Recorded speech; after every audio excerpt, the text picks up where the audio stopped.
So where are you when you have a cat, a dog, a tiger, a bird, and a couple of ferrets? My Aunt Carol's house? Nope.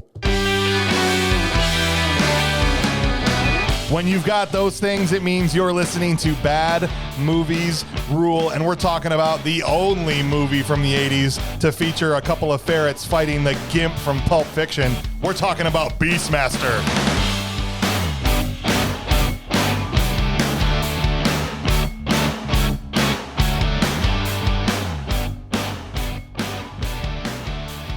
Also, I'm worried about your Aunt Carol if she's got a tiger and all that stuff at her house. She really likes the exotic animals. Wait, is your Aunt Carol Baskins? I can't tell you. I'm not allowed to relay that. She's a Beastmaster. That's right. Whoa. Sure. How's it going this morning, guys? Good. How are you, sir? I'm fantastic. It's a movie that I've been waiting to talk about, and so I know you drafted it, Kurt, but if you hadn't, I would have. Yeah. I had fond memories of this movie. Oh my gosh. So as you heard, Kurt Mummer is joining us this morning, and then beaming in all the way from Omaha, Nebraska, we've got once again Brady Cox with us. Brady, how are things over in the NE? Is it the NE or the NB? It's the NE. Yeah, I think okay. NB is like in Canada somewhere. Oh, gotcha. They stole it before you could get it. Fun fact. Okay. I don't know. Anywho, yeah, I'm fine. Just hopefully getting over a sickness. It's not the sickness, is it? No, I don't have the Rona. Okay. At least according to the test. Okay. So. All right. Fair enough. Just a regular everyday sickness. Well, I'm glad that you're at least well enough to join us for this. This is the last Dragon crew back together. That was a good episode. Show enough. Yeah. Show enough. That's right. That's right. I'm excited to jump into this with you guys and listen. If you're here with us, I appreciate that you're listening. So thank you for following. Thank you for listening. Let me just start that over. And if you're here with us, we appreciate that you're listening. Thank you for listening to Bad Movies Rule. The podcast has been doing great. Every week it seems to be growing. And so we appreciate that you're out there telling your friends, sharing our posts, telling people about Bad Movies Rule. And if you're on a Spotify or Apple Podcasts or Amazon Music or whatever platform that you use to find the show, go ahead and make sure you're following the show so that you can be notified when new episodes drop. And we drop new episodes every Friday morning until seemingly the end of time, given how many movies we still have left to talk about. So we'll be here for you. And if you want to get in touch with the show and you want to let us know, hey, I know you've got a long movie list. I want to add another one, or I want to talk to you about your dumb thoughts about that last movie we talked about. You can email the show. We'd love to hear from you. We'll do a mailbag segment every once in a while and respond to those emails. It's thisshowIstrash@gmail.com. That's where you can reach us. So make sure you shoot us or some hate mail to Bob. That would be fine too. Yes. We accept that also as well. We've only gotten one piece of hate mail for Bob since we asked for some. So well, that's good. We need more. Yeah, get those in there. Yeah. So let's dive into Beastmaster. What were your overall thoughts about the movie, Kurt? How do you feel about Beastmaster? So everyone knows, and I don't hide it, but I'm a Masters of the Universe fan. Yeah. Not just the movie, but obviously everything that engulfs that. Mm-hmm. So I feel like Beastmaster could have taken a lot of what was cool about the 80s Masters of the Universe. And I feel like if you could somehow combine the two, Beastmaster was like the Masters of the Universe that never was. I mean, it's a loincloth wearing guy walking around with a tiger. Right. Well, and the fact that they could have taken some of that, of him talking to, like that I would have been totally fine with them, giving He-Man the powers to be able to talk to a tiger. I will say this, when I was watching this with my 12-year-old son, which I deeply regret letting him watch, because I'll get to why in a minute. When he had that initial suit up scene when he first comes out in his ridiculous outfit, sure, no joke, without hesitation, he goes, "Oh, it's off-brand He-Man." Yeah, that was his immediate response. So, and that was part of my thing. I mean, I loved a lot of the sorcery. I felt was more real than obviously Skeletor had to play it over the top, but. Right. Okay. I felt like it was a very subtle He-Man story, and I would have liked to have seen them share some of the same either effects or, combine the two to make one ultimate 80s movie. You got some Masters of the Universe vibes from it, though. I did, which made it kind of nostalgic for me. Okay, awesome. Brady, how about you? What are your overall thoughts? I remember loving this movie, mainly because of the ferrets. Yeah. My dad made me watch this a lot. I don't know why. He was just kind of like up his alley. Because, at this point, I don't have taste in movies, right? It's 1982? Yep. Yeah, I think we would have been 3. Right. But watching now, I'm just like, okay, this is a popcorn, movie, but I wouldn't watch it again. Well, I think the reason maybe your dad was watching it a lot is because, I don't know if you remember, it wasn't 82 when I saw this. It was later in the 80s. But it was always on. Yeah, I think I was like 8. That's true. Yeah. It was. Dennis Miller made the joke one time that HBO stood for, hey, Beastmaster's on. Right? Like, it was just, they would just run it like crazy all the time. I do remember that. Yeah.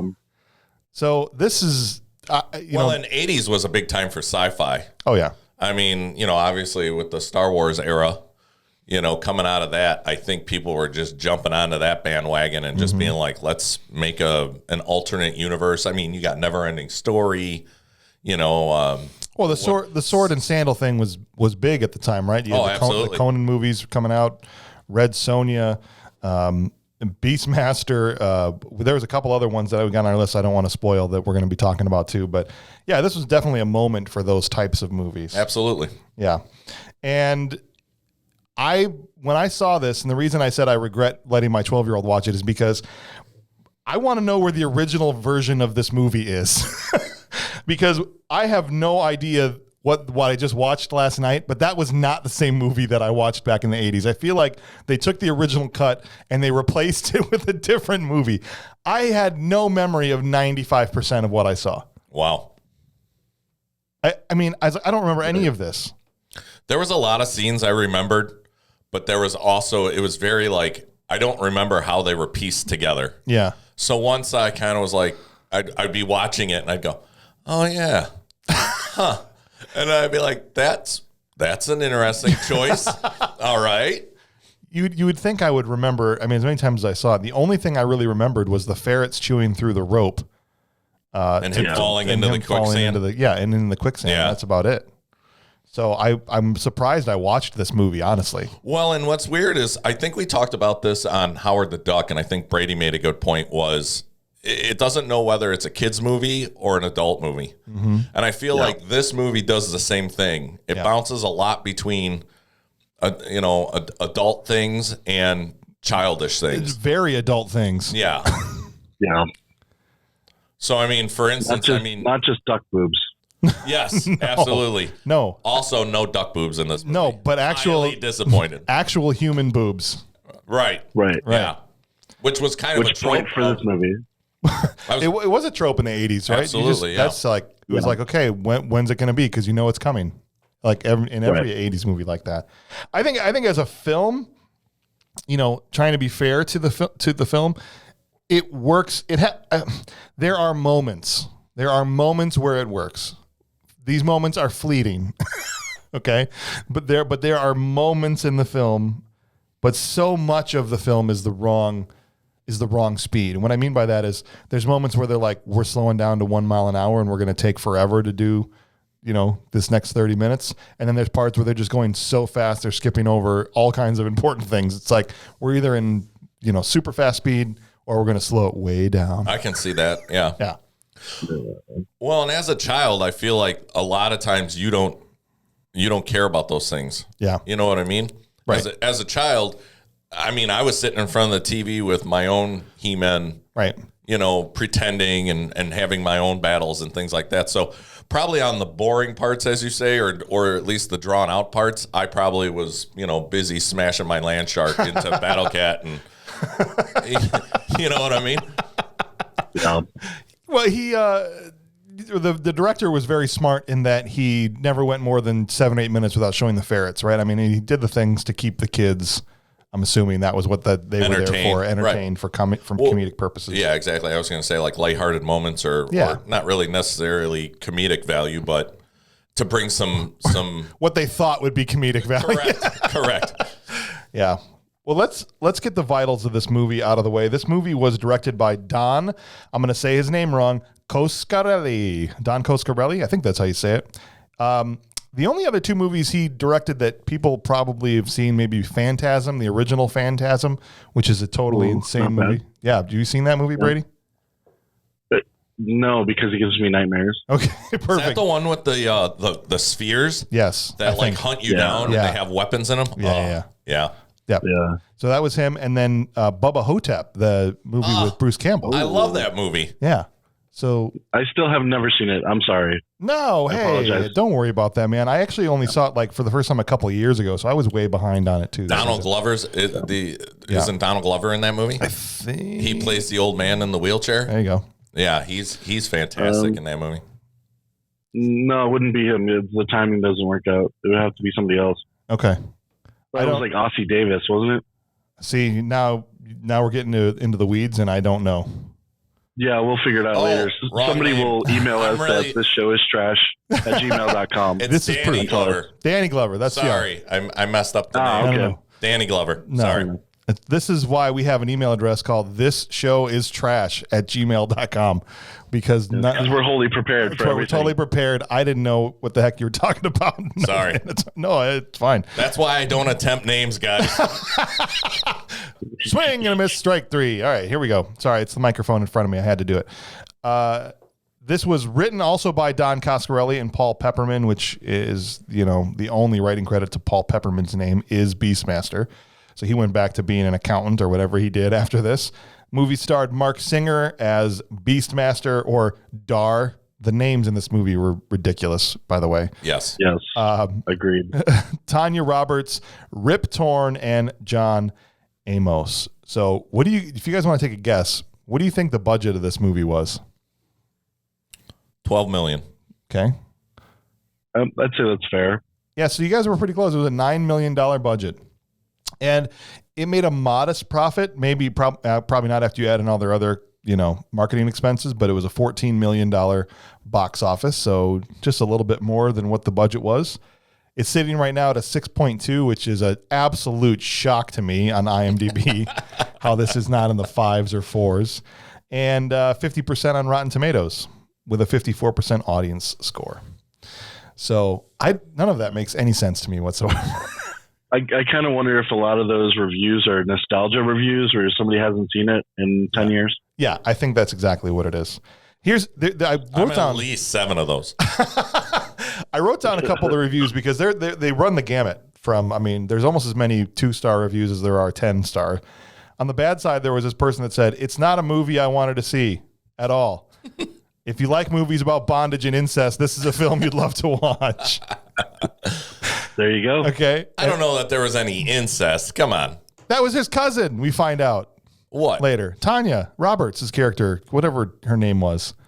The slave girl. I was curious about that. I missed out on that, but I caught hints. Well, I didn't figure out until the last 5 minutes. That's his dad. Yes, exactly. We both had that same moment on the couch. Okay, towards the end of the movie, I was like, wait a minute. I did the math finally. Yeah. And then here's somebody on the good side.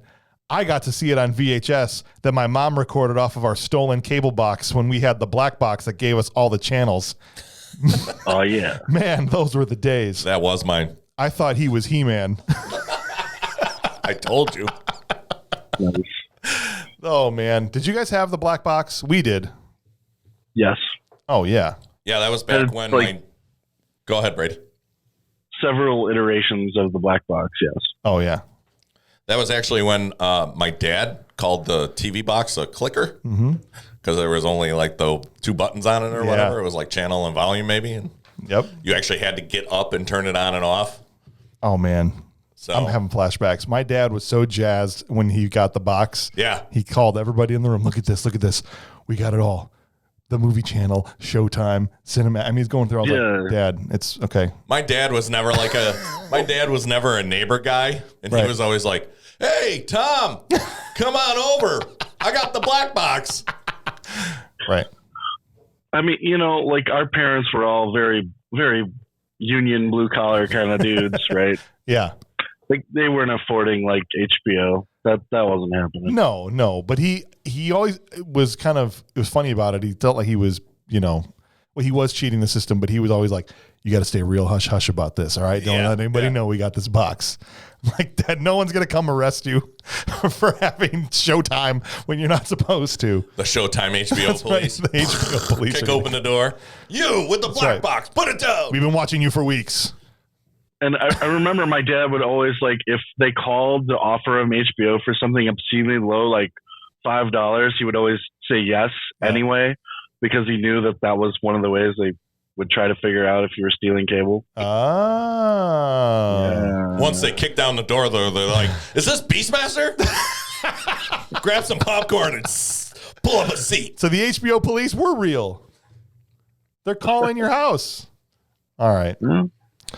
Well, never know. Let's dive into this movie because I've got a lot to say about Beastmaster. I feel like we've already said a lot, and anyone that's listening that hasn't seen it, given the context clues we've given so far, has got to be really confused about what the heck this movie is about. So we're just going to dive in. The first, here's what I'll say. Oh God. The first 5 minutes of this movie is like a fever dream of insanity. Okay. Agreed. With the burlap sack witches. Well, they got like the grindy witches, okay, that are just like dancing around the cauldron. We got this bird wizard finds out a baby is going to kill him, okay? Yeah, but I love Rip Torn. He's one of my favorite actors. I mean, he was great in Men in Black. Yeah. I mean, he was, I guess, originally the birdness of Mayax was supposed to be more pronounced. And he had mannerisms more in line with a bird, and he was going too over the top with it. And the director was like, "You gotta dial it back about 10 notches."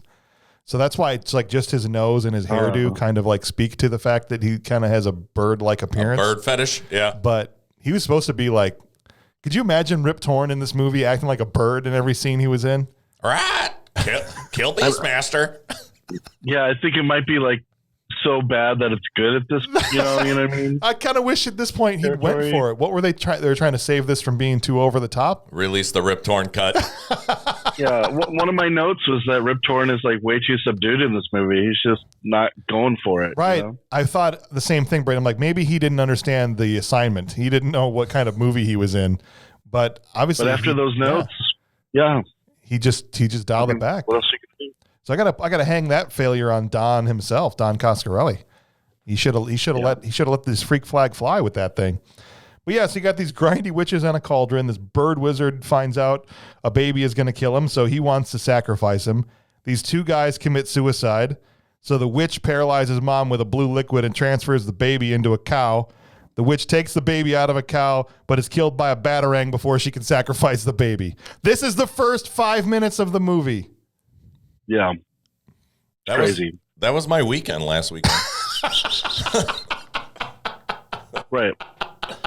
I mean, come on. I paused it at this point. That's why I had that little blurb down, and I was like, because I had to reassess and go back and just process what had just happened. Was that the point that you looked down at your son and said, I think you need to go to your That's room. what I said. Like, I don't know if I should be letting you watch this movie. Right. That all happens in the first 5 minutes. All movies should start this way. Next time I make a movie, I want to just make the most insane opening 5 minutes that anyone is they're either going to turn it off or they're going to go, I got to see what happens for the rest of this movie. What the heck is going on with this movie? And you know what? Our origin story isn't even over yet. That's what I'm saying. And this, I know I went through that really fast, but we can back up a little bit.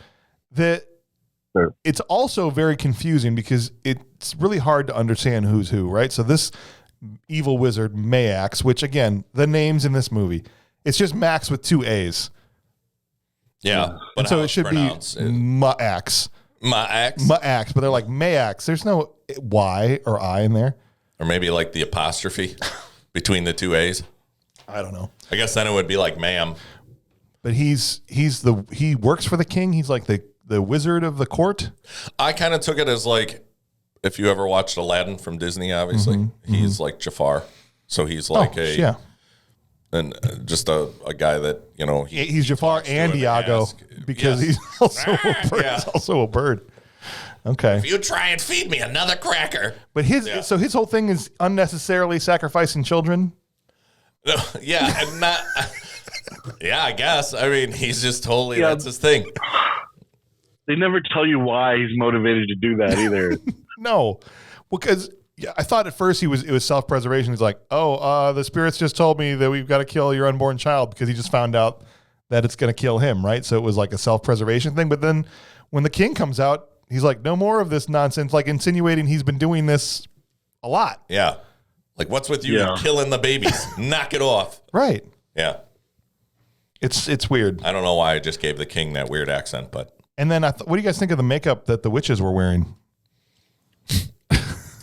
Well, at first I was kind of like, it's like melty skin. But then you realize it's just like a mask hanging off their face.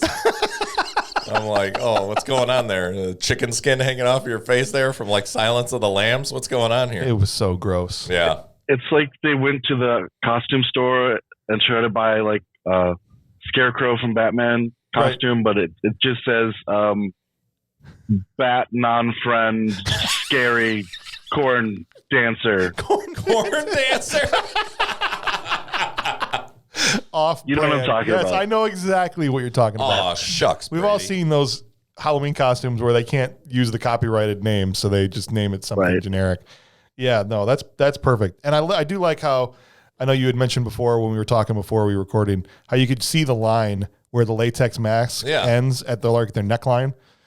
So it's like, did they want it to look that way? Did they want it to look like hanging flesh? Or was it just like, we don't have time to blend this in? I don't know. Hurry up, get them in their underwear and some burlap and have them dance around the cauldron. Well, as we said with Beastmaster, he wasn't conceived inside of a cow, but he was born out of a cow because the witch goes into the mother's room because they want to again sacrifice this baby, and like does some kind of weird magic and transfers the fetus from the mother into a cow that she also walked into the bedroom with her. And you see the cow get pregnant while this girl's stomach is deflating, and right? Feet, pushing through the belly of the mom. So is that why he can talk to animals? Because he spent literally 10 minutes inside of a cow? I guess. It's the only thing I could think of. So. Something with the magic of the witch. He wasn't even in there that long. Yeah, I don't know. Unless he always had those powers, and that's why he's like the chosen one. I thought it would have been funnier if he'd come out like if he just would randomly moo throughout the movie. And he would just not understand why he had to keep. Huh? What? Sorry. I think I was born from a cow. Right. That would have been great. So but the baby's rescued because she pulls him out. She's gonna knife the baby, but then there's this fight with the witch and the. And she does that whole like. And she's gone. Yes, like Obi-Wan Kenobi. Yeah, like the whole just disappearing act with the cow. Yes. It's like, well, then why did you walk in there with it? Yeah. Why didn't you just like poof in? Yeah, poof out. In and poof out. Like don't even say anything. But instead, there's the whole dramatic. I'll get you, my pretty, and your unborn child too. Like yes. The whole thing is just. I was like, huh. And the fight scene between the witch and the guy that ends up being the guy that raises Beastmaster was awful. Yes. It was awful choreography. Yeah. The guy didn't know how to shoot whatever was happening. Yeah. Because she like uses her witch powers to knock the sword out of his hand and up in the air, right? Yeah. Then it just drops at his feet and he's just like, okay. And then he just picks it back up and kills her with it. Yeah. Like, what was the point of all that? Well, and it didn't seem like it did any damage to him when she like pushed him through the fire. Yeah. And then, the whole thing, it was cheesy. It was definitely cheesy. But as a kid, again, and that's where I'm like, as a kid movie, you're 8 or 9, sure. I'll say even 12. Sure. It's a little bit more believable. Like, oh, that's cool. Like, oh, he knocked the sword. I mean, how many times do we watch cartoons and comic books and they do unrealistic things, so it's just at the fact of watching it as a child, you're like, oh, this is cool. Yeah. And the witches, I think for a child are unsettling, even though they look ridiculous. And part of that is down to the sound design of the witches I thought, really good. See, my nostalgicness with this movie too is how eerie it was. Mm-hmm. I remember just being like creeped out because I was like, yikes. It's got a weird tone. Yeah, absolutely. It's kind of all over the board. Yeah. So, but it serves its purpose in getting the Beastmaster into the hands of his his surrogate father.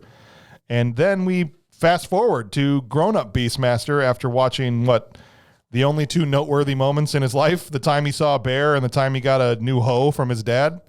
I mean, that's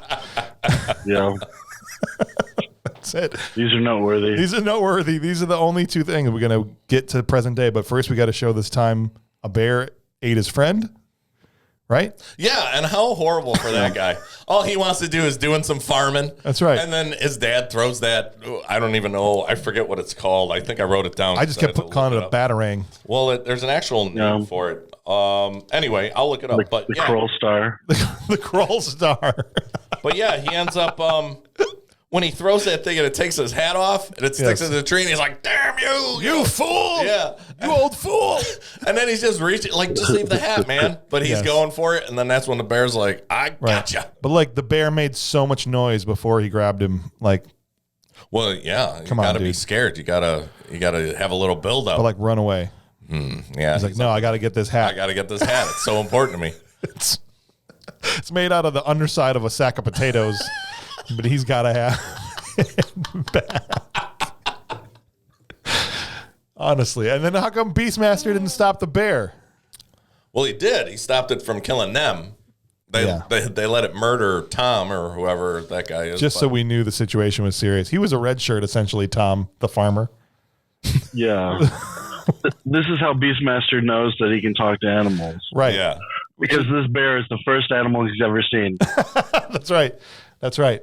And so we had to show this scene, and then we fast forward to him now, and now he's a full-grown adult, and then he gets a new gardening tool from his father to go out and work the fields, and we're basically caught up to present with him. But because this is an action movie, it doesn't stay that way for long, and horrible name, the Junes or the Juns or whatever the heck they're called. Who can we have names for things that are, more than 3 letters in this movie? I mean, just with the names in this movie, like this was like, okay, they're like the Huns, but we need a different name. So let's just change the H to a J. So Paul Pepperman. Okay, done. Paul Pepperman's writing part on this was just to help him change the names of things. He's like, man, I'm giving you a writing credit on this. I believe that. Oh, by the way, I looked it up. The weapon's called a caber. A caber. Mm-hmm. It's a hinged weapon. A caberang. A caberang. It comes back to you. Well, yeah. Yeah. That's what makes it awesome. So the Juns, the discount Huns, show up and kill everybody. And Batman is leading them.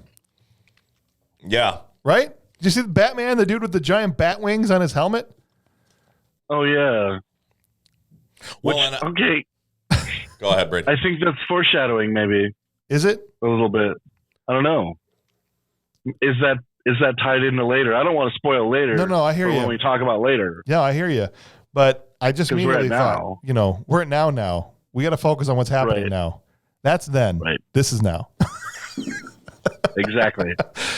Picking up what I'm putting down. Yeah, so they kill everybody, and in true 80s fashion, the girls are running away and their shirts are flying open, and they're like murdering people with murder sword hits that like aren't connecting at all. Like they'll swipe a sword 5 feet in front of someone's face, and the person will turn around to camera with a slice on their face. Oh! Yeah, right. I'm like, okay, Wilhelm scream. Wilhelm scream. It's really bad, and then they just get wiped out. And I'm sitting here thinking, maybe don't build houses 400 feet in the air on poles. Well, they got bears. That's what those are for? I'm just guessing. Like a bear can't knock down your toothpick house? I mean, they're famously good climbers. Well, yeah, that's true. Well, and I always thought it was funny, if you look at the houses, there's no ladders or anything. Like, were they climbing the poles to get up there? That's what I'm saying. And if you can climb a pole, then a bear can climb a pole. Oh. So I don't even know. There's a couple of things I had problems with that. Like, for instance, Just show this guy up there, and he's just like, as they're knocking his house down. I'm like, this was not a good idea. This was not a good idea. I also enjoyed the fact that, like, okay, so after the melee happens and he sort of awakes and comes back to the town because his dog miraculously drags him off. Right. But you look, there's like people stuck up on the poles like toothpicks, right? Like an olive out of your martini, just stuck at the end. And all of a sudden, they cut to when he's got like eagle sight, and he's looking. None of those people are up there anymore. Did he climb up there and take them down to burn them? I think that's what we're supposed to think that he did. It took him 7 days. Yeah. to get I got to do this. Man, I'm hungry. Wish I had a bear right about now. Why he burned them and not buried them? You didn't have time. No. I was too busy getting them all down. You know, to do what he did was really, A+ on his part. Yeah. And I actually thought the set design of that moment when he comes back to the burn and there's people all I thought that was actually really well done. Some of the best people doing work on this movie were those people. I thought, the acting, the writing, not so much. The some of the costuming, things like that. But I thought the set design people, for the most part, and the production design was really, really good. Yeah, the world was pretty believable. Yeah. Do you know where this was filmed by any chance? I don't. Okay. It's your Aunt Karen's house, right? Isn't that what we said before? That's right. Or Carol. Yeah. It's your Aunt Carol's house. Yeah. This is all in her backyard. How about, but let's go back to the dog drag, because that dog weighed 30 pounds. And it dragged this with an arrow stuck in its side. Yeah. Right. Yeah. And did you catch the little mistake? Oh yeah, absolutely. I saw where like he's moving and the dog kind of lets go of his vest, but he's still moving, and then the dog re-grabs back onto him. Yeah. All right, just keep an eye out for that, folks. If you go back and watch Beastmaster, it's right before the cut. It's like they tried to cut right before it happened, but you still see it happen. He drops the shirt for a second, and that's truly dog's best friend. Yeah, that's or true. Man's best friend, I guess I should say.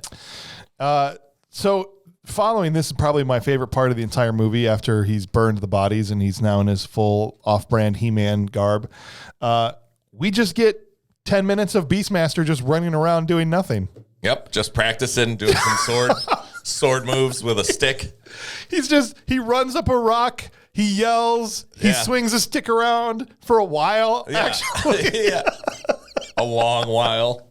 I'm like, what's supposed to be happening? Where are we supposed to be going? It's an unnecessary montage. he's just frolicking in the wilderness for 10 minutes. It's like, okay, dude, we get 8 more shots of him swinging his sword around. And then just when I think it's over, there's a shot of him running down the river, swinging his sword around. I'm like, bro, that's not practice. Just swinging your sword. You're just playing swords. That's what he looked like, a kid. Again, it feels like a kid's movie at that point. All we needed was him making the metal sound effects. Ching, ching, ching, got you. Right. Pew, pew. Oh my gosh, it's ridiculous. And this is now, I looked at this after the 10 minutes of him frolicking in the wilderness and swinging his sword around, and I'm just like, I guess we're just not going anywhere or doing anything.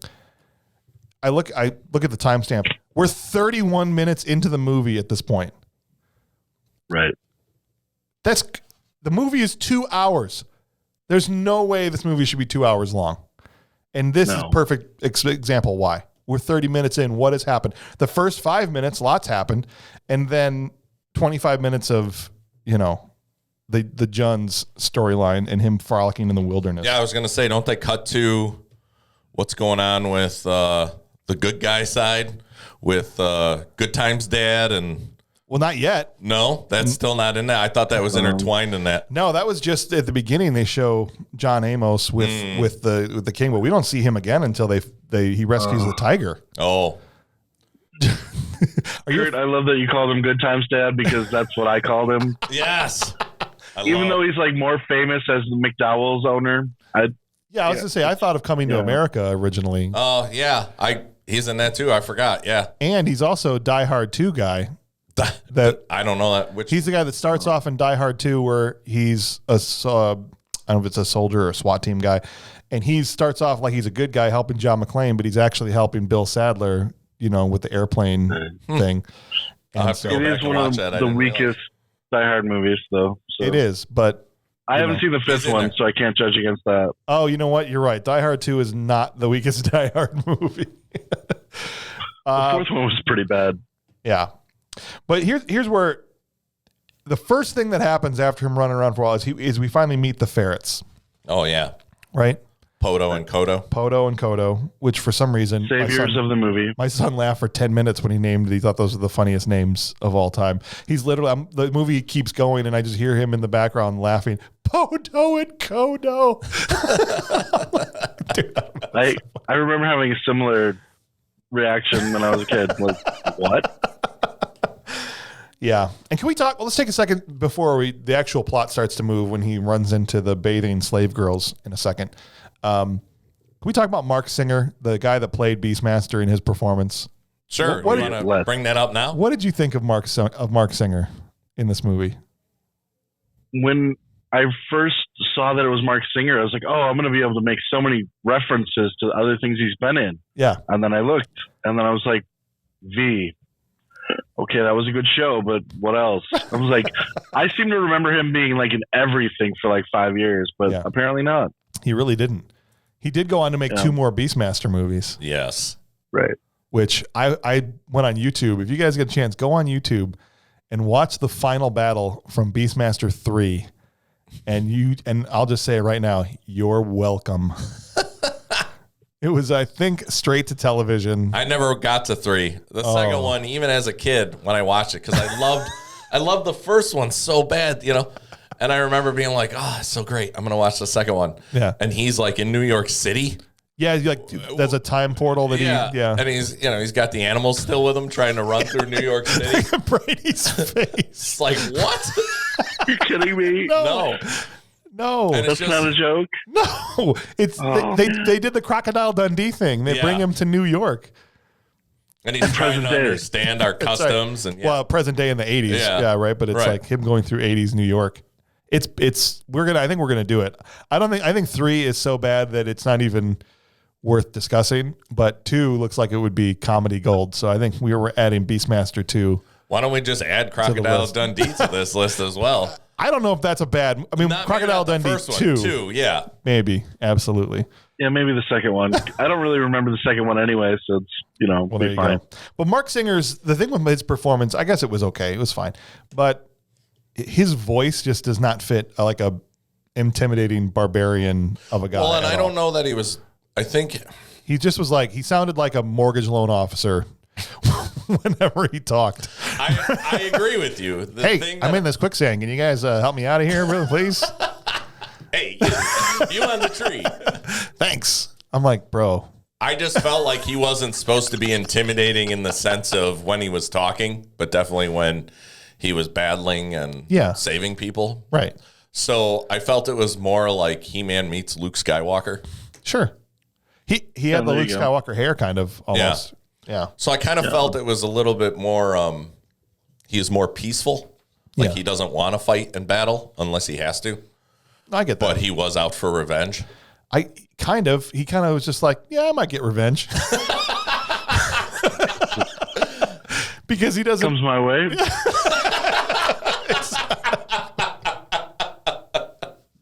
I mean, whatever. He changes his motivation. I assumed he was like, all right, I'm going to go get these Juns that destroyed my village. But then he just kind of chills out in the wilderness for a while. Yeah. And Learning to talk to some animals. Yeah. And then he's obsessed with finding this girl. And I'm like, what about the people that you wanted to go kill that destroyed your village? He's like, eh. I mean, I don't know, man. You saw that girl, right?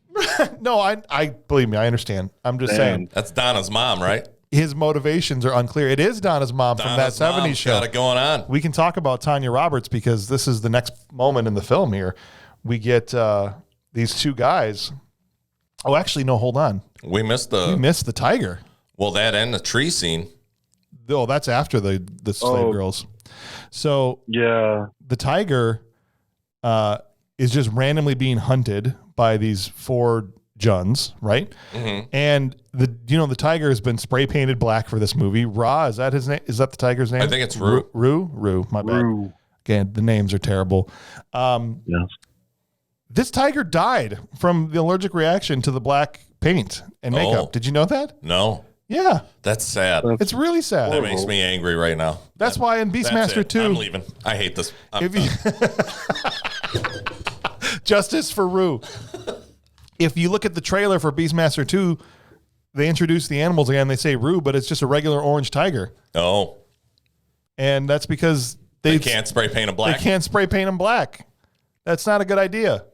Well, there was a lot of. I think there was a lot of. There was another issue too with the dog. Oh, was there? Well, because there's a couple of times where they put him down and he's kind of like floppy. Oh, yeah. But he's breathing. Yeah. So they sedated it. They tranked him with a vet? Yeah. So, and I think there was some issues with that as well. I was like, man, that dog is really good at playing dead. The animal rules weren't What they are now. Yeah, quite as strict as they are now. Yeah. So it makes me for good sad. reason. I mean, obviously. Well, if this is one of the movies that spurred on some actual change in how animals are handled in Hollywood films, then I guess that's a good thing. But it's still really sad for this poor tiger, No, absolutely. who was a very good boy. No, he was a very Right. well-behaved tiger. Yeah. And I think there was 1 or 2 tigers that were used. Yeah. So he fights these guys to free the tiger. And I got to just say this. There are 2 things that happen that were very funny to me in this scene. Every time he's in the middle of a fight and he makes a bird noise, it freaking slayed me. Like he'd be in the middle of a fight and he would just turn back and go, ah! Like, And he made it so abundantly clear. Yeah, like, I'm calling for a bird. There's no way to do that and look cool. We should just take those clips out of context and just they're going to be the new meme. We'll put them on TikTok. There you go. Out So of like contact. the new thing will just be like you're talking normally and it's like do like rah! Out of context Beastmaster, I think could be really great. Comedy gold. And then he, throws the batarang to free the tiger, who then eats this guy. And while the tiger is eating this guy, it just cuts to Beastmaster, who's just like, yes, nodding his head, smiling. I did a good thing. Okay, I didn't want to miss Rue's introduction, but yeah. So at this point, we find these 2 women bathing, I guess, in a pond, and Beastmaster gets super creepy here. Oh, yeah. Yeah. I mean, as far as 80s go, not so much. No, but now it feels pretty bad. I mean, Yeah. even by standards back then, I feel like it was borderline. I mean, he basically, think about this. He rolls up on these girls who are unclothed Yeah. and tells his ferrets to steal her shirt or whatever it was, Yeah. that Even though she magically has another one right on. she just pulls up, and then he grabs her and he's talking really close to her face. Yeah. Right. Well, he's holding her real close and he's doing the whole scam that the tiger's going to eat her thing. Yeah. Yeah. And then he's like, I will extract my payment this way, and forcibly kisses her. And then a minute later, he's laying on top of her. And I'm like, you just met this person. True, but at the same time, here's the thing. After watching the movie, she holds her own. She does. But at first, I was really nervous. Well, and I almost feel like, and maybe this, and I don't know about in the 80s, but I felt like it was more of a directing choice. Yeah. Because I felt like she was like, okay, go ahead. I'll let him, lead on. And then all of a sudden she like flips him over. Right. And starts to kind of like pound him kind of thing. And it's like, oh, well, she can definitely hold her own, so it's like, now you're like, well, why is this person able to fight the way she does? Right. And throw him down, and obviously somebody who's that size compared to her, and she still was able to get him off of her. You know what I mean? Yeah. So to me, there was a bit of, I felt like that was more of a choice to show that she was a tough chick and that there was some sort of background that we didn't know yet. So it's possible. I felt like she was toying with him just as much as he was toying with her. You feel like Tanya Roberts did gave a good acting performance in this movie? For what she had to do, I agree. I mean, it wasn't the best, but I mean, for the movie. I am a slave girl. What would you have me do? Sure, there's a bit of monotone there, but that wasn't the number one thing she got hired for. That's It's possible. I do love her from that 70s show. And I had never even seen that 70s show when it came out. I've recently seen it because my daughter became obsessed with it. She's rewatched that series twice. So I've caught all kinds of things. I'm like, oh, I know that person. I should have watched this show. Tanya Roberts is one of those reasons. But I thought she was fine in the movie. I mean, some of her line readings were, I kid, but it was not like, as Brady said, not what she was hired for. Well, let's face it. We've had a lot of movies on this podcast that were, I don't think she makes the bottom 5 if we're ranking all of Can we just have an episode where we go back and rate all bring them back the best of BMR? We might be able to do that. Why not? We should do that when we hit episode 50. We'll do that. We'll go through all the ones we've done so far, and we'll make some rankings of characters and things. Worst bad guy. right. Yeah, your top 5. Top 5, all that stuff. Yeah, it'd be good. We'll do that. That'd be fun. Something to look forward to on episode number 50. So she takes off. She's like, yeah, I got to go back. I'm a slave girl. They're going to kill me. Sorry. And they leave. And he's like, goes to the tiger. Should we stalk them? Yeah, we should totally stalk them. Let's just keep following her anyway. Do you think the tiger answered? Like in his head, he was like, he was like, all right, good call. Yeah. He says he can hear their thoughts. Yeah. So maybe Rue was like, we got to stop by this tree first. Yeah. So so on the way to follow the girls, they find this, well, it looks like there's just a tree with some lanterns hanging off of it. Yeah. But that's not what it is. Not at all. This is another one of those moments where I had to go, what movie is this? Yeah. Like, we just changed movies halfway through. There's this dude in a cage, which, by the way, thanks a lot, Beastmaster, for letting him out of the cage. That was a great move. Yeah. You go first. I want to see what these guys are going to do. How would you describe these things? So he's there and in front of this tree where it looks like there's some kind of like torture equipment and things like that and all kinds of weird stuff. And then these things appear around him. Suddenly he's surrounded. So I call them winged bat monsters that are complete of nightmare fuel. And one hug and you're instant bone goo. That's right. I badly described vampires. Yeah. So if somebody were to describe vampires to you badly, this is how you would design them. I just put down bird vampires. That's basically because they live in a tree. It seems like they worship a bird and they've got wings. So, but yeah, I think that's all of those descriptions are accurate. They're nightmare fuel bat monsters that are poorly described vampires. 100%. With the face of Zoidberg. Yeah, because it makes this really unsettling noise. Yeah. Wait, who's Zoidberg? From Futurama. Yeah, that's good. You could do us. It makes this really unsettling noise when these things open their arms, right? And then the way they kill you, these poorly described vampires, is you have to run directly into their arms, which makes it seem like it'd be really easy to get away from them. But if you could run right into their arms, they just wrap their arms around you and you're melted. Like you said, they turn into a pile of bone and goo. Yeah. No, it's absolutely. Weird. Yeah, you don't want a hug from them at Thanksgiving. But Beastmaster gets away because he has a bird. Right. And oh my gosh, what about here's a bird necklace. Let me just give this to you. Here's a necklace. Shing down the sword. Like, what accuracy. Yeah. I mean, he was just like, let me put this on there. And then he's like, looks at it, he's like, oh. Like, I'm like, are we back? Right. Are we back at the Last Dragon? Are we giving necklaces out as gifts with like pendants and ribbons on it? Like, what is going on? I immediately was just like picturing the guy's like, oh, you have a bird? Here's a necklace. I made this just for you.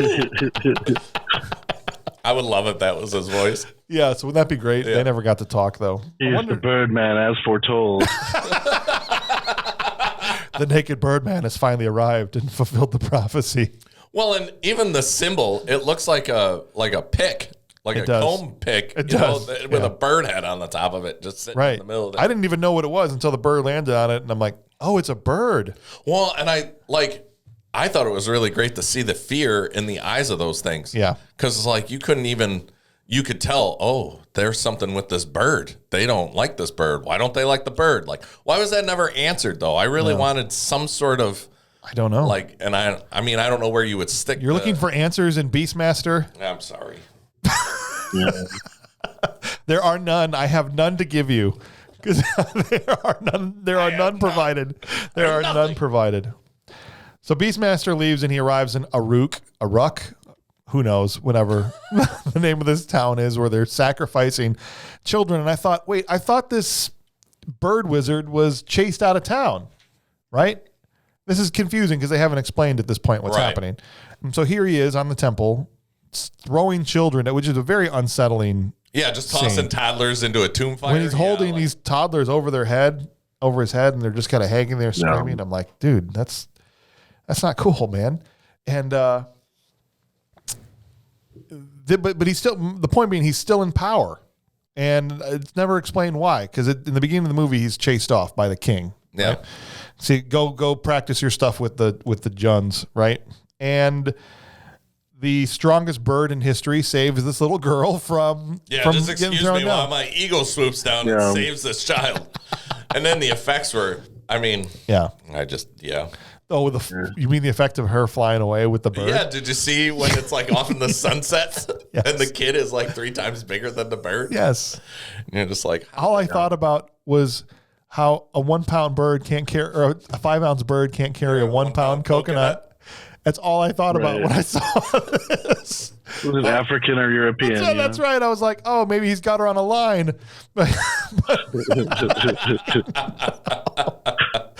Oh, man. And in comes Beastmaster with his coconuts. That's right. That's right. But nothing happens to him. So he's in full view. Everyone else bows down, and he just stands there. Everyone can see who did this, and nothing happens to him. The guards don't try to attack him. No. He just is like, that's it. Well, we're on to the nighttime when he delivers the child to Sacco. I feel like a broken record, but Sacco is this guy's name. And this is when, so now we're 51 minutes into the movie, and this is when Sacco finally delivers the plot to everybody, right? And he's like, okay, the king was right?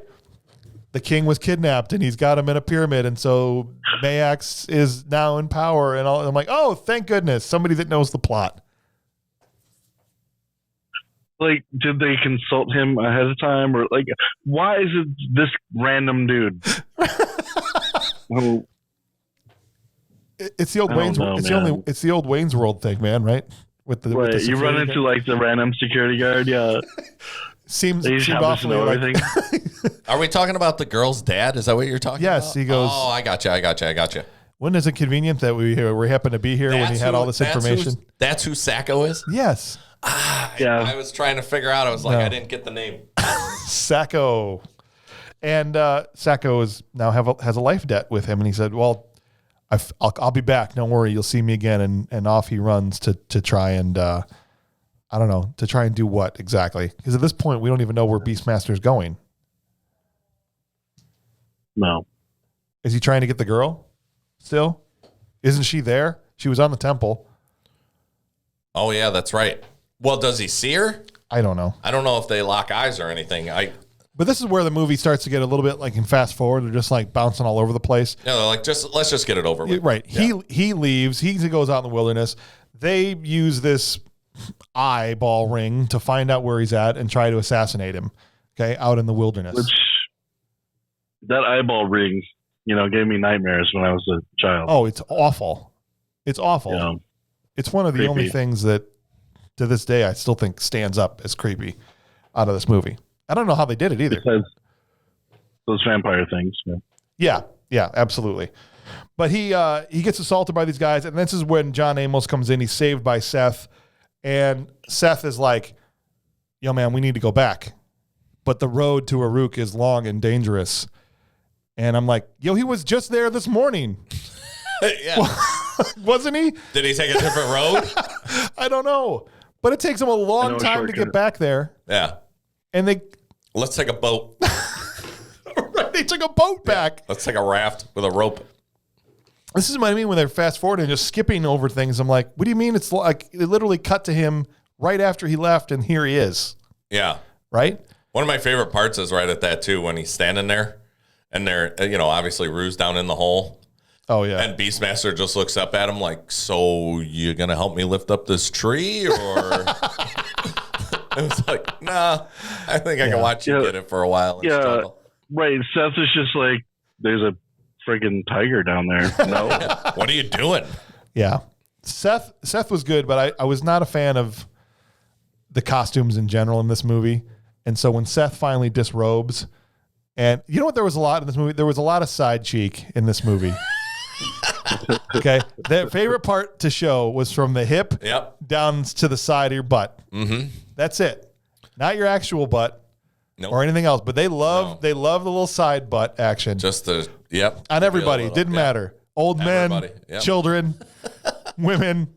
Old men, like his father. Dad. Yeah, that's what I'm saying. Everybody had the same look in this entire movie. Yeah. And it's like the costume designer was like, I know what I'm going to do in this film. Side cheek. Everybody's side cheek's going to be out.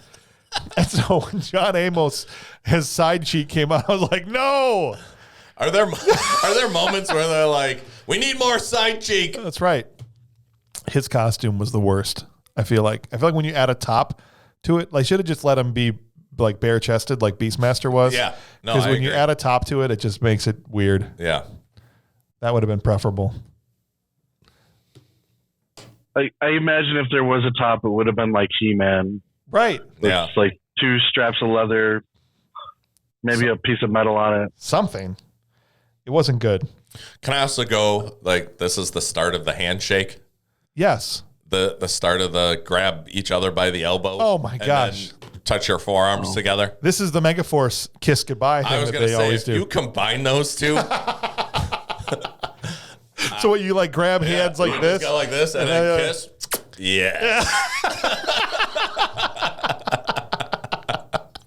It feels like a kid and play thing. Yeah, they straight up would grab the back of their arms. Yeah. When they would shake hands. And then you top it off with Good Journey. Good Journey. Oh, we get Masters in there, Megaforce, and Beastmaster all in all. That'd be perfect. Yeah. Yeah. So they head back. They save the girl from this roaming band of, when they were transporting them wherever. And they're heading back to Aruk. Okay. And when they get there, they're inside the temple. And we now are treated to a whole new plot point, which is these, what they call them, death guards. Yes. Right? Yes. Which is basically the guys that went and burned the houses down, right? I think so. I think that's the same clan. And it is. And this is what I meant when I said fighting the Gimp from Pulp Fiction, because these guys are, basically dressed up like a spiky version of that. Right? Mm-hmm. And apparently they drain their blood, damage their brain with a leech. Oh, yes. Right? Yeah, the glow-in-the-dark gummy worm. And they just drop it down into their ear, and then all of a sudden foam starts rushing out. Yeah. Well, in a separate shot, because they couldn't figure out how to do that, right? They cut away, cut back, and there's foam. But I don't know how I felt about the death guards. And this is the scene where they're trying to get down the hallway, right? Well, after that, so they get down the hallway and then they explain what those things are. I see. Right? Yeah. Because all these things reaching out. Because I did enjoy in that scene that there is just so happens to be a chain in the only part of the hallway right above the guys. And it's like, what am I going to do? Oh, I'm going to climb across this chain. Right. It's almost like they have it there as like a test. And her and the boy couldn't do that. They're not strong enough, so he has to pull this fake lever. So only Beastmaster can do it. So that the slide actuators come down. And why even have those? Yeah. Why even have them? And why is the switch on the other side? Thank you. I mean, if you're a bad guy and that's your mode of guarding your hallway, you would need that switch on both sides. Right. Unless it's only a one-way hallway. That's all. You're only allowed to go one way. We didn't see the other side of the door. It might have said one way. Yeah. Anybody that goes the other way gets murdered. Yeah. Right? Sorry. They had to have a whole staff meeting about it with all the guards. Yep. Look, guys, the memo. Did you get the memo? Did you get the TBS reports? Right. I'm going to need you to go ahead and stop coming in the out hallway. If you could remember to do that, that would be great. And I'll make sure we make a few more death guards. Yeah. Thanks. Yeah.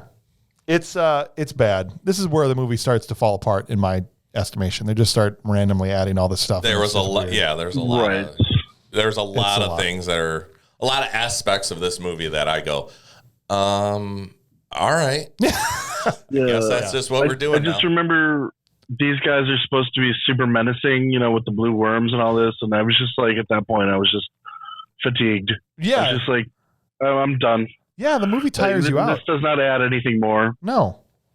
The movie tires you out. You're right, Brady. And it's just like I can't take new plot elements at this, 90 minutes into this movie. I just get me to the end. Get me to the end. I also laugh though when, and I think it's around this time when they're kind of intertwining the guy with the worm. And so like the eagle goes and I think his name's Sirach goes and picks up the what was the name of the man? The dad. You just Sacco. Or Sacco. No, Sacco. Sacco. So Sacco. What are we doing? Wrestling? I think that's also Farouk. He shows up with Mick Foley. Anyway, awesome. so this bird goes and talks to Sacco, and Sacco's like, I don't want to go. Yeah. And it's like, wait a second. I thought Beastmaster was the only guy that can talk to animals. Well, and not only this that, guy's going like, please don't make me go. literally the last scene he was in, he was like, I have a life debt to you. I will do whatever you want. Yeah, and now he's backing He's down. like, nah, man, you get somebody else. Sorry, I didn't mean that. That was just, Well, I was trying to help out. eventually they get into the king's, and this is the thing that is not clear because we find out that Tal, whatever, John Amos's little sidekick, is the son of the king. And so I start immediately, and this is, again, the movie does a terrible job of explaining because I think, Brady, we didn't figure it out till later, which king? The same king that was the father of Beastmaster? Or is this a different king? Because that was a long time ago. Yeah, eventually they tell you. They do, but at this point, you're like, we're rescuing the king, which is Tal's dad. Okay? And he's the So then that means it's Beastmaster's little brother. Right, but they don't really connect the dots until the very end.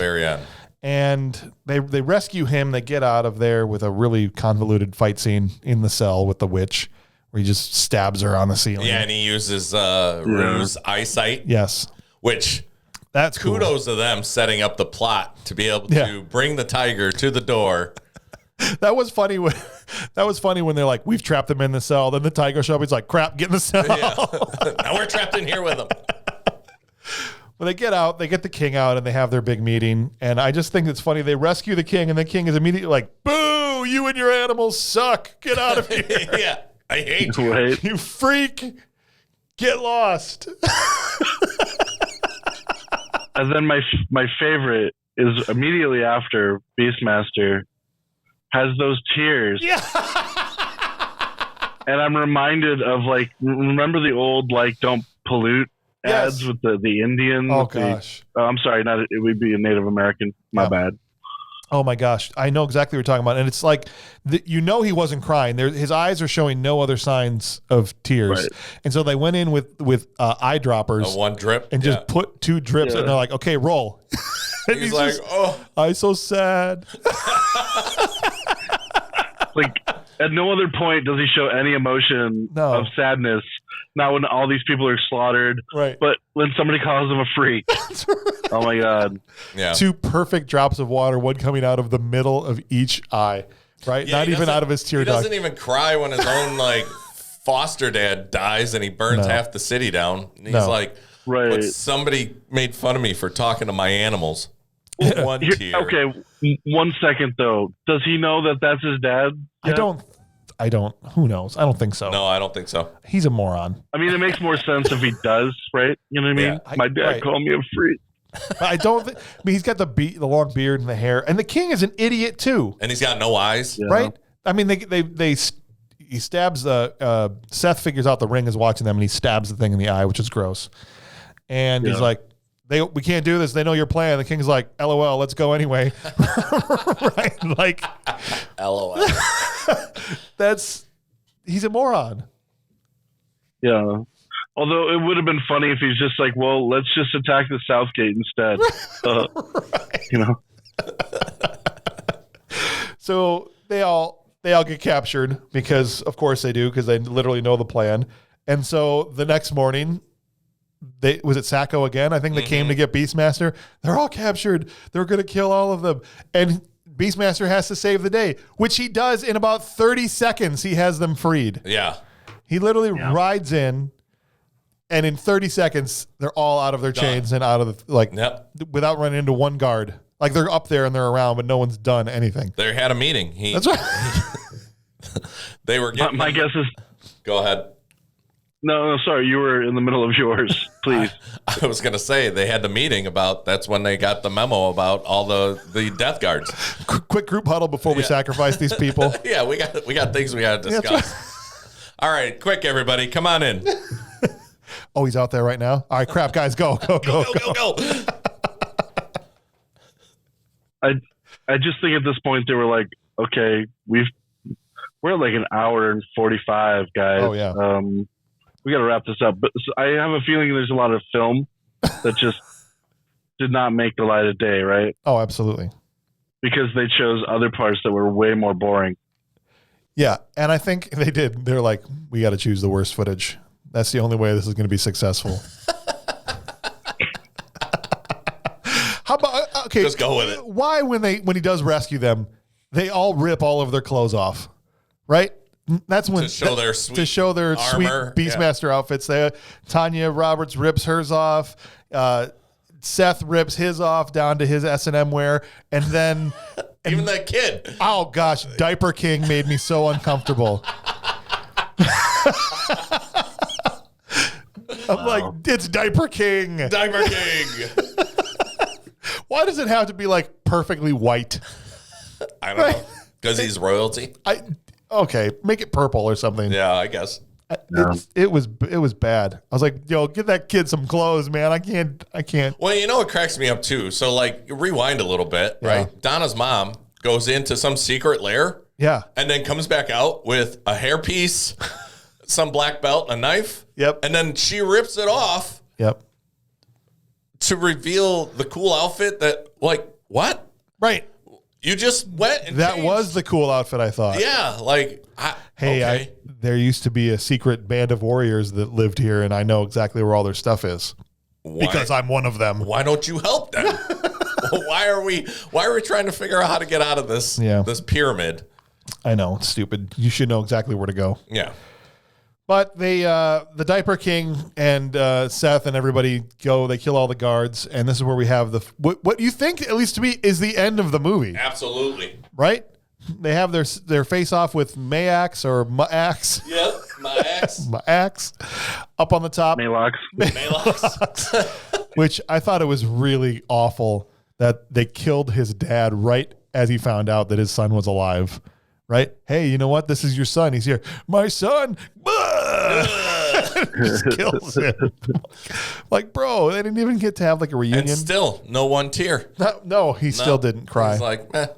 But he kills Max. Maybe he thought it was, hey, you made fun of me for talking. That's right. Animals. That was it. He was suck it up. He disowned him at that point. But at this point, there's the triumph of music. They defeat Max. They're all standing on the temple. The music swells, and you're like, they're doing everything to signify to you with context clues that this is the end of the movie. Yeah. Just kidding. But it's not. No. Wait. They Lord of the Ringed it. There's like multiple endings. And I have to ask this question, okay? Because this is the one, of all the stupid things in this movie that made me upset. Okay. Go. Cover the moat. With explosive oil? Cover the moat. With dirt? They're going to put sand on the top of it. Is that how sand works? Well, I mean, on oil, yeah. Yeah, they put oil on it first. But when was there oil? They didn't show. I didn't see anything when they put oil on it. Yeah, he just says it. He goes, cover the moat with oil and then top it off with sand. Well, okay, so this is terrible from a filmmaking standpoint because if you just have it in a throwaway line and I didn't hear the line, I'm thinking they're just covering it with dirt. Remember earlier in the movie, he walks up to the thing and he kicks the rock into it? No. And it just looks like this looks like hot garbage. Oh, when he first gets there. Yeah, it looks like the Swamp of Sorrows, Oh, see? To me, imagine my confusion when I'm like, all they've done was cover it with dirt, which to me would just sink in water, and then it blows up. I'm like, what is this, explosive dust? Yeah. Well, that's what I was saying. And all of a sudden now the moat's explosive.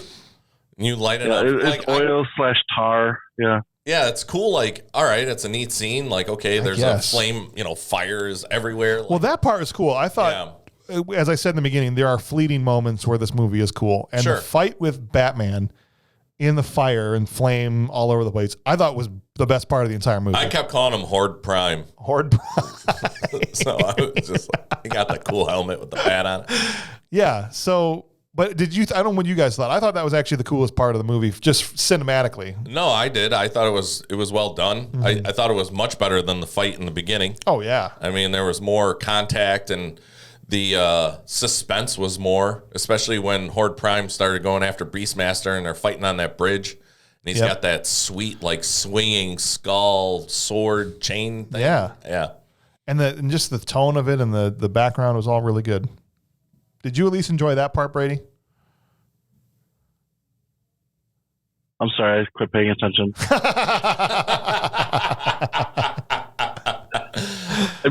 Seriously, I just we're went not off. done with the podcast yet? Okay, yeah. My bad. No, it's all good. It's all good, man. The ending battle was nice. It kept me from falling asleep. Unlike this podcast, which apparently is putting you to sleep. Yes, definitely. Well, I don't blame you. If you want to email the show, it's thisshowis trash@gmail.com. And I agree, apparently. Brady agrees. Oh, this is staying in. Okay. So they have this awesome fight scene in fire, and then we get the actual ending of the movie, which involves Diaper King, gets the boomerang as a gift, right? Or the batarang or whatever, as a gift from Beastmaster. And then he has this whole scene where he runs up the temple excitedly, and I'm like, where's he going with this boomerang? He just wanted to show it to the bird? Is that it? Because he just goes up to the bird, he's like, huh? Look at this. Well, that part is funny, but I guess I thought it was more along the lines of, like, he ran up there and then the bird was there and it, like, surprised him. So he was like, hey, look what I got. We're friends. I got this from the Beastmaster. I took it as, I got to show the bird. And he runs right up there to show it to him. Oh, man. And that's the end of the movie, essentially. I know we missed some things. So if there's anything that you've got on your notes or any other things, now is the time, because now is the time that we discuss the little things. So guys, whether it's a line of dialogue, which I know there won't be, or any other little things from this movie that maybe we didn't have a chance to get to or have an entire conversation about, but little things that stood out to you. And I have one that just came to mind as we were talking about the last scene. I thought back to the rescue, which we kind of skipped over, when they rescue her from the boat. I thought it was hilarious, a little thing in this movie, that how the archers couldn't hit the boat that was 5 feet away from shore. Do you remember that? Absolutely. Yeah. They're just like, it kept hitting the dragon head with the arrows, and they're like, go, go, go. But they, in this case, as a filmmaker, don't cut to the wide shot that shows how close they are to the shore. Yeah. Right? They kept cutting back to the wide shot, and they're right there. Yeah. Well, and along the lines of that, I also enjoyed when they had the giant skull rock, and he twists the thing, right? Yes. And then it lifts up, right? And then Donna's mom's like, this is the only way out to the city. And then it goes back, right? She goes leaves down it, and then he shuts it, which I don't understand from a plumbing standpoint where that water is coming from or why it helped drop the skull rock. Who knows? But then she appears out of nowhere. I'm back. Says, oh, I came back for you. But let's go climb. Why don't we just go out the way you came back? Right. You came back somehow. I don't want to climb up this slide or whatever, this air duct, and jump 20 feet into the back of a hay bale. Oh, my gosh. Like, no thanks. I didn't even think about that, Kurt. How about we just use whatever route you took to get back here after 2 minutes of being gone? Yeah. And I was like, I would have been, if I was Beastmaster, I would have turned and been like, what? Where did you, what? I thought you left. We had this big goodbye. Yeah. Like, No, I'll cover your escape. Go without me. 2 minutes later. What's up? Surprise. I'm back. I also want to add the scene where one of the, not the weasels, the ferrets, where one of the ferrets sacrifices his own life. Yeah, he's the one that kills Mayax. It's not the unborn child. The prophecy was wrong. Yeah. And I'm like, wait a second. That's not the unborn child. Oh, is that what you were going to say? Oh, I feel absolutely. I trampled on it. No, all right, go ahead. Fine. No, absolutely. 100%. That's how it goes. Like, and I couldn't believe it. And then the sadness you feel because, and then, later on, obviously they're like, oh, look, it had babies. So apparently it was a boy and a girl, Podo and Kodo. Podo and Kodo? Yeah. We're a Hodo and Kodo. Yeah, they were.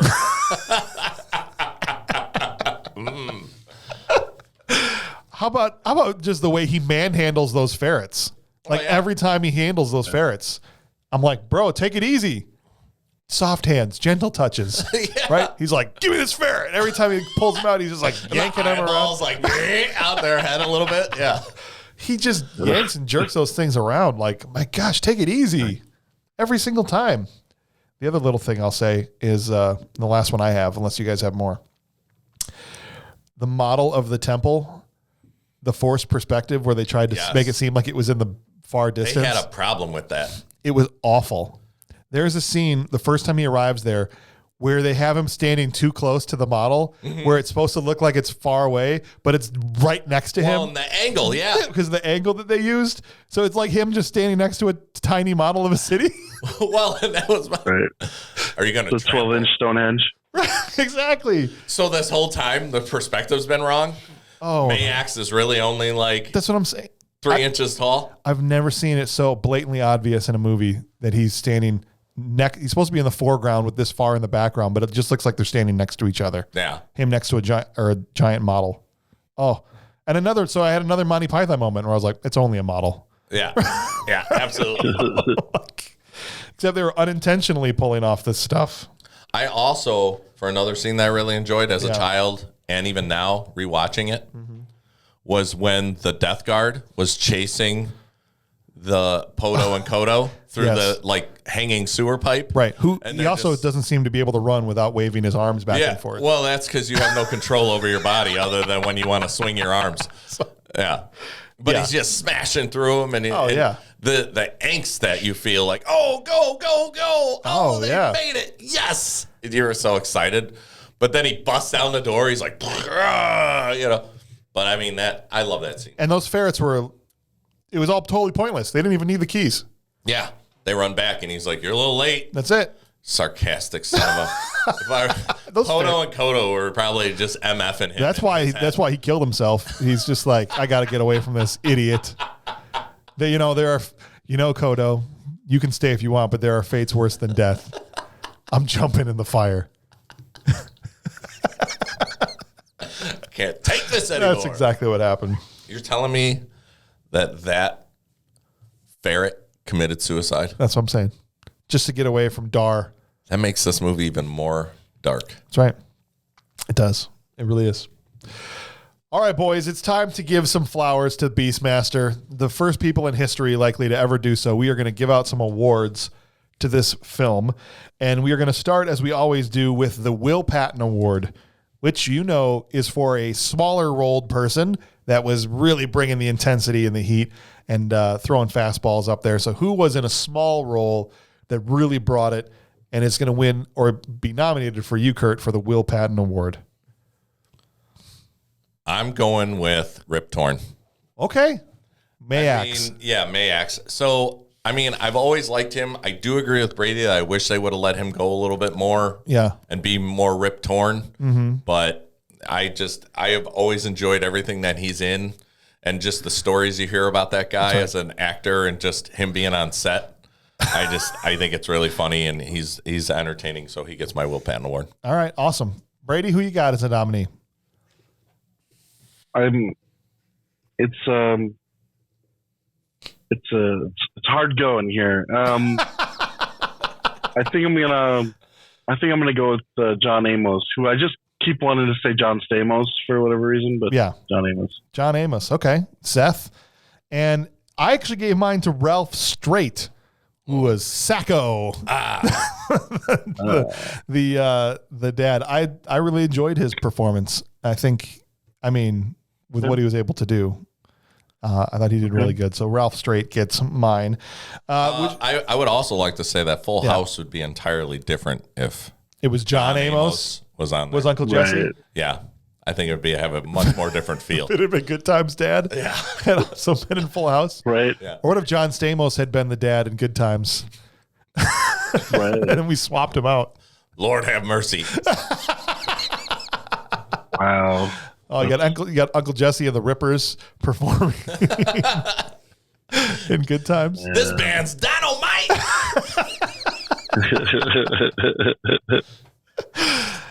All right, that moves us on to normally we're like, how are we going to pick, a Will Patton award or a top 3 because there's so many good people. In this, I think, is the problem going to be who do we give the trash can full of dirt award to because there's so many options. So whose part could have been played by a trash can full of dirt? That's this award. I'm going with the King.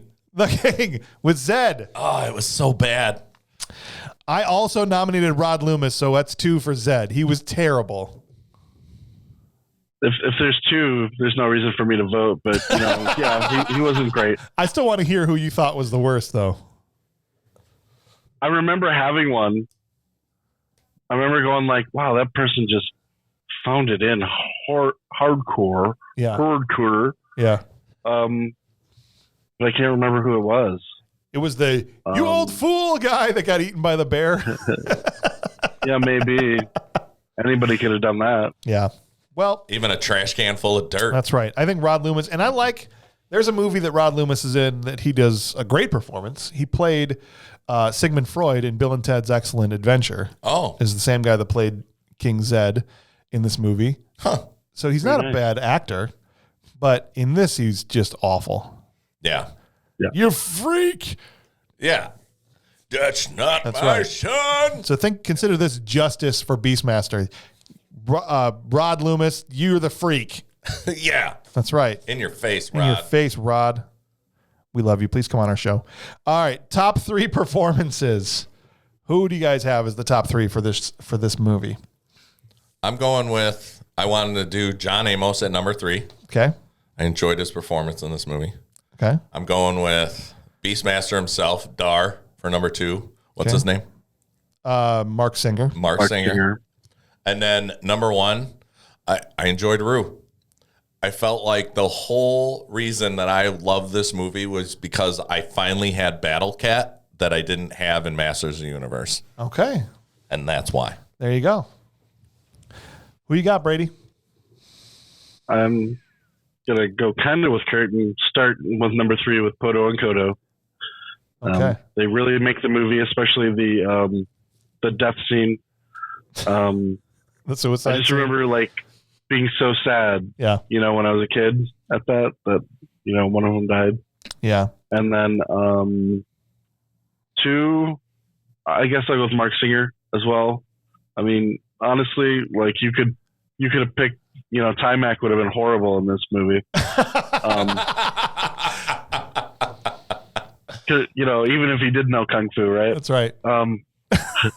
Even though Kung Fu in this movie would have been cool. It would have been perfect. But they could have just thrown it in. They threw everything else in. Sure. Yeah, sure enough. Who's your number 1? Show enough. Is it Julius Carey? It's coming I don't even remember. That's showing Julius up. Carey. Who's Julius that? Carey was showing off. Oh, my bad. Yeah. Okay, sorry, I'm not quick enough today. It's really hard. Like, It is. who is number 1? And maybe I need to bump everybody up and put somebody back in number 3 or something. I don't know. I guess while I was really upset with Rip Torn's like acting, he did seem menacing, and like the fact that he is the shape he is in, and the fact that people like follow him makes you think that maybe this dude is a badass. Yeah. Okay. And so that comes across even though he doesn't do a lot. You know what I mean? Yeah, no, I totally get it. And I don't think it was bad. I mean, I've got him in my top 3.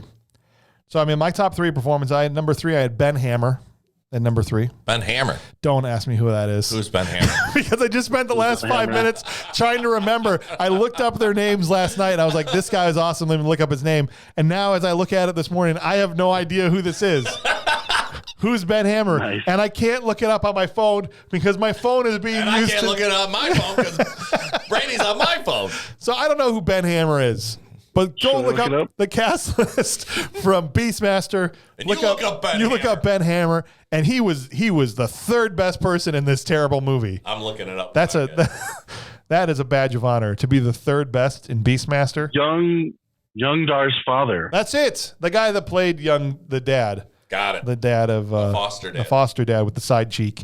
That Oh. that was number 3. I thought he did actually really good. Number 2, I had Rip Torn as number 2. I again wish, like you guys all said, he would have just gone big and over the top. And number 1, I had John Amos. I had John at number. Mark Singer doesn't make my top 3. I almost gave the Trash Can Full of Dirt award to Mark Singer. To Marc Singer. Okay. I just not a fan of his performance at all. I would have loved to seen a trash can full of dirt talking to some animals. Have some raccoons instead of Would you imagine? yeah. It's a raccoons. Instead of ferrets. It's rats, raccoons, cockroaches. Yeah. These are the things that trash master. a giant alley cat. Trashmaster, yeah. Trash master. Perfect. And that's why I can confidently say, of all the movies we do this with, would Arnold Schwarzenegger make this movie better? I think it's an Oh, yeah. absolute yes, and we all know what part he would play. Beastmaster. Maniacs. No, I mean, yeah, Beastmaster, of course. Bird nose on Arnold Schwarzenegger. Tossing babies in the fire. We must sacrifice your kids. Caca. When you first said we're going to do Beastmaster, I thought it was an Arnold movie. I thought it was an Arnold movie. I should have remember been. it being an Arnold movie. I guarantee you they tried to get him. He wouldn't need help with that log. No. He'd get Rue right out of there. he'd do it. Yeah. See, he would have been incredible. I need to put this log in here. Right. Him playing my with tiger. playing with a couple of ferrets. Yeah. Right? You thought he manhandled those ferrets? How would He would just be reaching down his giant arms, stirring up the quicksand. Oh my gosh. Here's your rat. That's right. And why do these movies always have people soup in them? That's the other thing I forgot to mention earlier, right? Because in the original Conan, there was people soup too. But anyway, that's neither here or there. Yeah. So we got to ask the question now that we've kicked and prodded and poked this movie. Is Beastmaster a bad movie? Yes.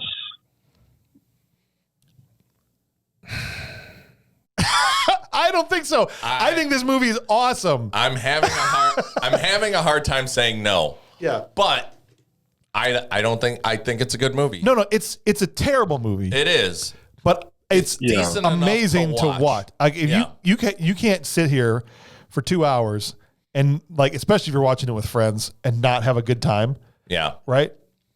This falls I was under- watching it by myself. I was bored. Well, so I think we all watched it by ourselves, right? So it's a little bit. So that's a good point, Brady. If you're gonna watch Beastmaster, listener at home, watch it with somebody so that you guys can have fun with it while it's happening. But I think it's a fun movie. It's a terrible movie that is awesome. I think it falls into the same as the last one we did, Last Dragon. Yeah. I feel like it's just it's bad enough that it's entertaining, Right. but it's also better to just watch it with friends. Yeah. I feel like you're going to have a better time. You're going to get some popcorn. You're going to sit down. You're going to watch it. You make fun of it. You're going to have a good time overall with buddies. Absolutely. So in that aspect, it's a good movie. Perfect. Well, we appreciate that you've listened all the way to the end. Join us next week. Again, every Friday we've got episodes coming out. We're going to be talking about a John Woo movie starring the guy from Look Who's Talking, Christian Slater, and an NFL commentator. And if that sounds like a good time, join us next time for Broken Arrow. In the meantime, I'm James Hauser for Brady Cox and Kurt Mummer. Thank you for listening.